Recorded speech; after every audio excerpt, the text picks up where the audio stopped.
Hi friends, I hope you're doing well.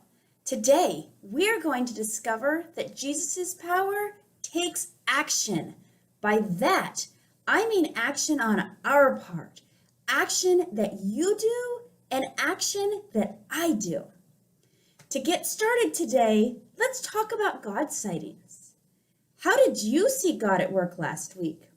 For me, usually I do my film outside. But I've tried a couple times and it just is too windy. You can't hear me talking because the wind is blowing in the microphone on the camera. At first, I was a little bit annoyed by that, but then I remembered about the earth and God creating the earth, and I saw God in that wind. So I just moved inside and to do my film. Now, it's your turn to tell a God sighting. Pause the video and give each person a chance to share a God sighting. And then before you come back, grab a sheet of paper and something to write with, a blanket or towel, and a Bible if you want to follow along. These are the only supplies that you'll need today.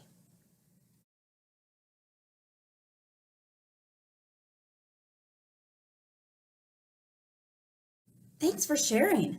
I love watching for God. I also love exploring God's amazing world with you. Let's get into our Bible story today. It comes from the book of John, chapter 5, verses 1 through 9. You can read it later if you want.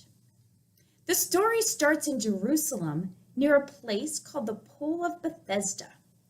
This pool had hundreds of sick people lying nearby waiting for healing. When I think about that, it makes me pretty sad. All of those people were waiting for Jesus' healing.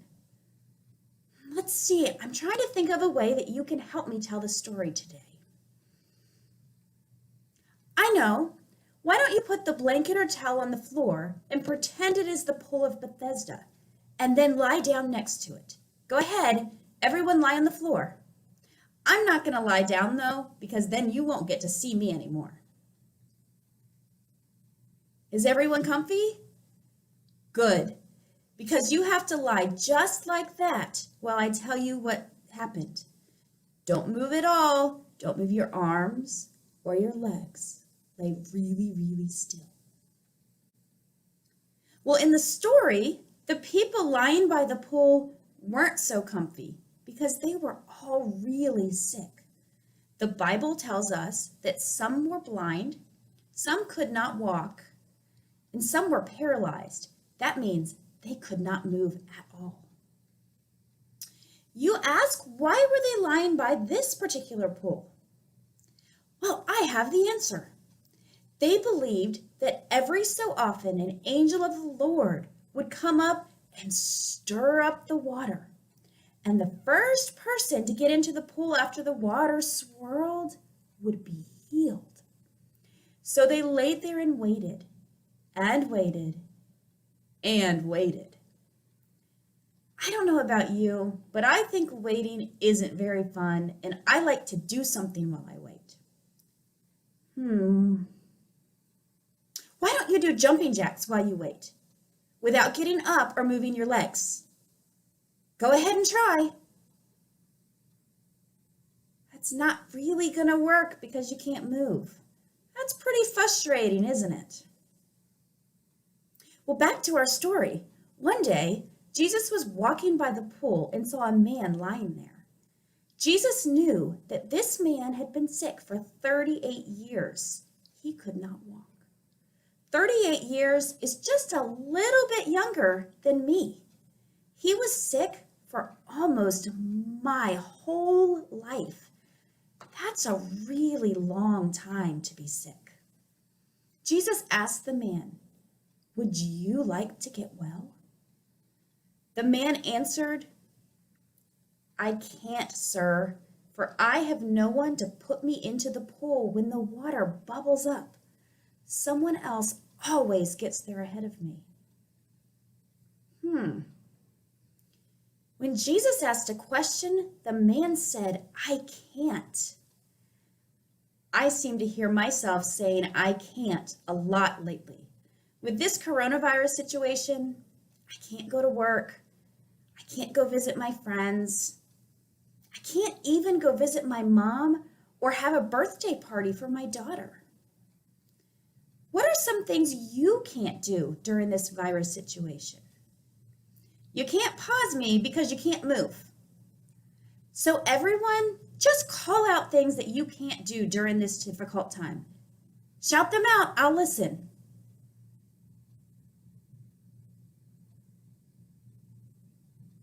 I hear you say no school, no playing with friends, no going to work, no playing soccer, and lots of other ideas. Thanks for sharing. Yep, we all seem to be limited by what we cannot do right now. But let's get back to the Bible story. Here's this man lying near the pool with no one to help him get in the water. You try it now. Without moving, go to the kitchen sink and rinse your hands. Then all your troubles will be over. Can you do it?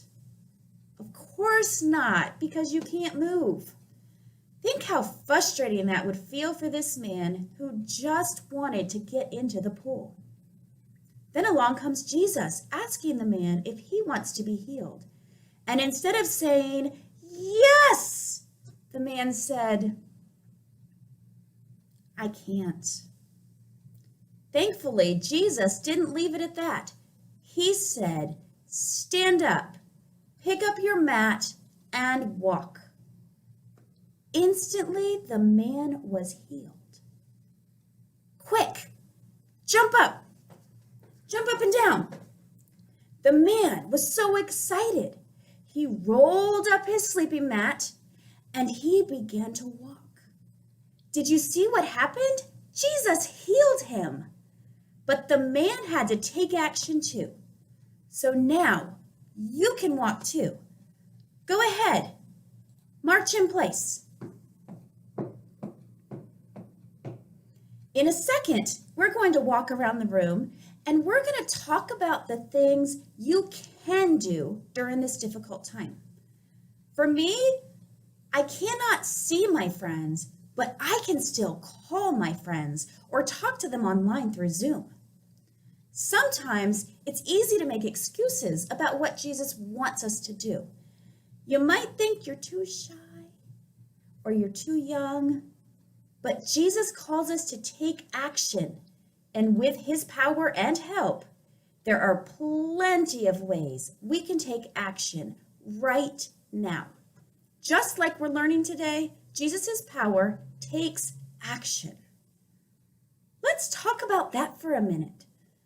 What might Jesus be calling your family to do for other people right now? How can you take action instead of saying, "I can't"?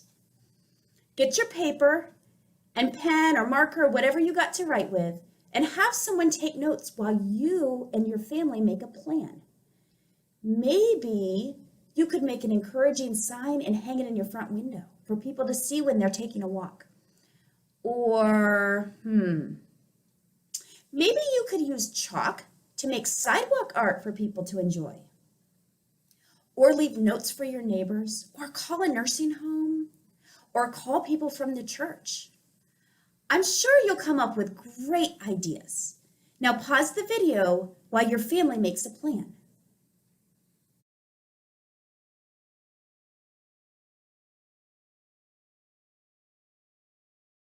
Thanks for those creative ideas. Way to go. Jesus' power takes action. And now you've come up with a plan to take action and change those "I can'ts" into "I cans." Let's see another way we can turn an "I can't" into an "I can." We're going to try to balance on one foot. Everybody stand up and see how long you can balance on one foot. Here's the catch. You have to look all around the room.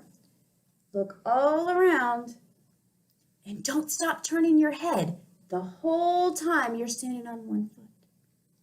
You ready to try? Here we go.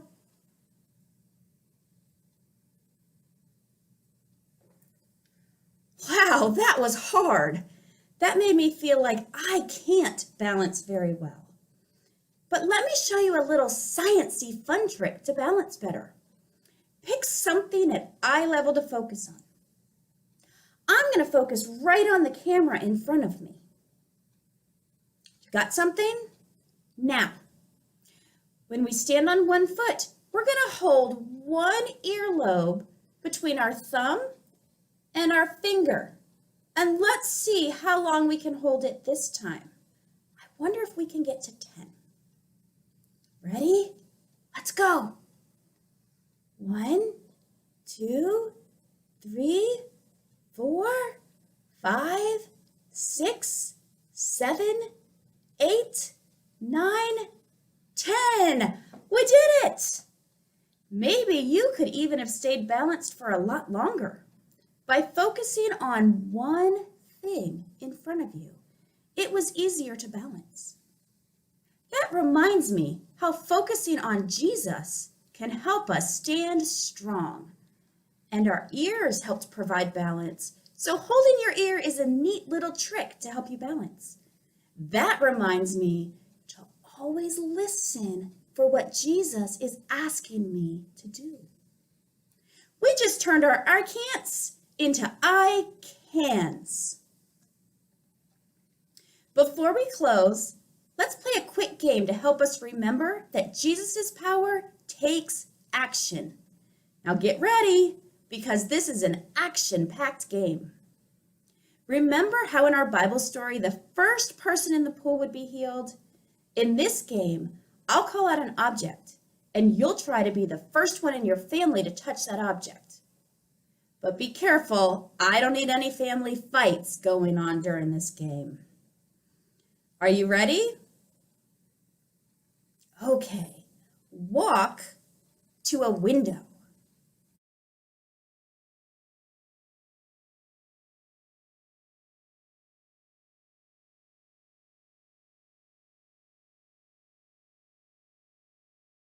Now skip to something electronic.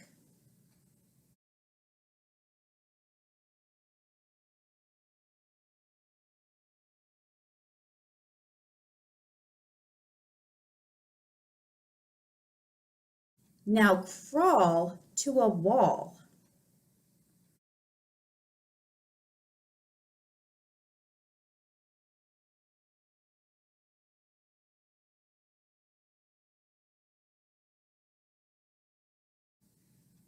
Now hop on one foot to a light switch.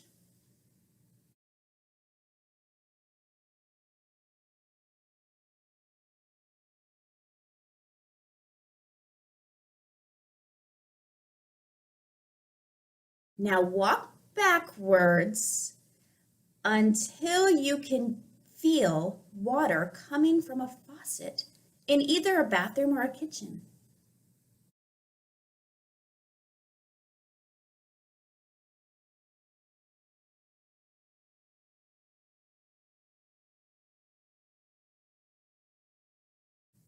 How fun was that? Way to play. In our game, the goal was to be the first one to touch an object. The last object was what? Water, that's right. That reminds me of how in our Bible story, the sick man wanted to be first in the pool, but he said he couldn't. Pause the video and talk about this question. This week, how can you encourage each other to have an I can attitude instead of saying, I can't?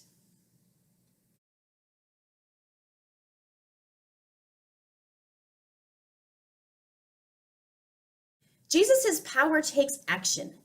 We can always turn to Jesus for help when we're feeling an I can't attitude. His power will help us take action and encourage each other to stay positive and do good things for him. And those good things can start right here in your own family. Let's close by thinking of ways your family members have taken action for each other. Maybe you helped your mom make dinner, or maybe your brother helped you with your math homework. Go around your family and each person say at least one way a family member has taken action recently. Pause the video while you thank God for each other's actions.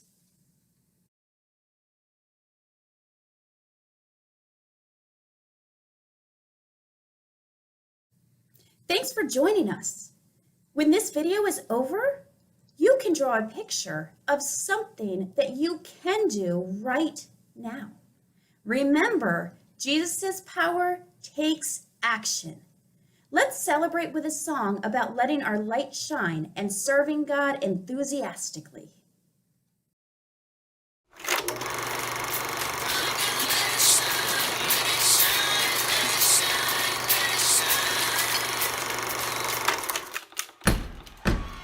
You guys stomp your feet like that? Now let's clap together. That's it. Keep it going. Let's sing this little light of mine. This little light of mine, I'm gonna let it shine. This little light of mine, I'm gonna let it shine. This little light of mine, I'm gonna let it shine, let it shine, let it shine, let it shine. All right, keep clapping now. Sounds good? Everywhere I go. Everywhere I go, I'm gonna let it shine. Yes, Everywhere I go, I'm gonna let it shine. Everywhere I go, I'm gonna let it shine, let it shine, let it shine, let it shine. Oh, that sounds so good. That's called clapping on the backbeat. All right, sing this real quiet with me now. Even when I'm afraid, I'm gonna let it shine. Even when I'm afraid, I'm gonna let it shine. Yes, even when I'm afraid, I'm gonna let it shine, let it shine, let it shine, let it shine. Oh, this little light of mine,